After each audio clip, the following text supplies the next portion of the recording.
విఘ్నేశ్వరి షణ్ముఖ పార్వతీ సమేత పరమేశ్వరాయ నమః.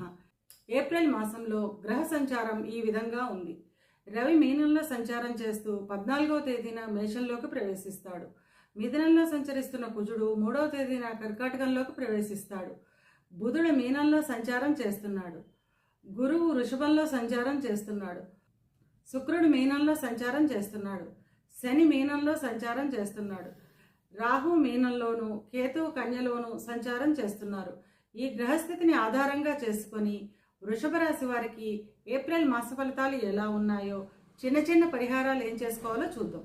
కృత్తిక 2, 3, 4 పాదాలు, రోహిణి 1, 2, 3, 4 పాదాలు, మృగశిర 1, 2 పాదాలు కలిపి వృషభ రాశిలో ఉంటాయి.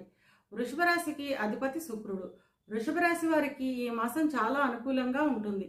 తలచిన పనులన్నీ సకాలంలో పూర్తి చేస్తారు. ధన ఆదాయం అధికంగా ఉంటుంది. భూములు, స్థలాలు, వాహనాలు వంటివి కొనుగోలు చేస్తారు.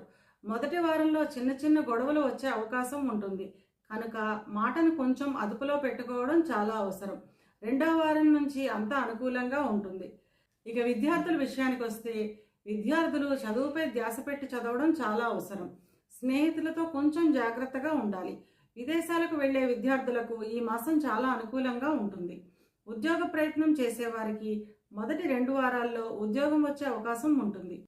ఉద్యోగం చేస్తున్న వారికి కార్యాలయాల్లో మీ మాటకు విలువ, గౌరవం పెరుగుతుంది.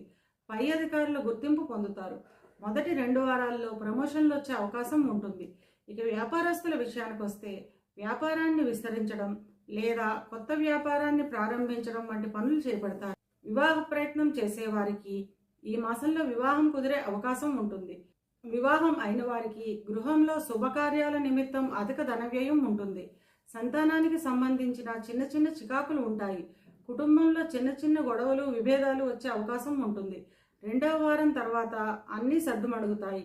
చిన్న చిన్న సమస్యలు ఉన్నప్పటికీ ఈ మాసం అంతా చాలా అనుకూలంగా ఉంటుంది. ఇవి కేవలం గోచార ఫలితాలు మాత్రమే.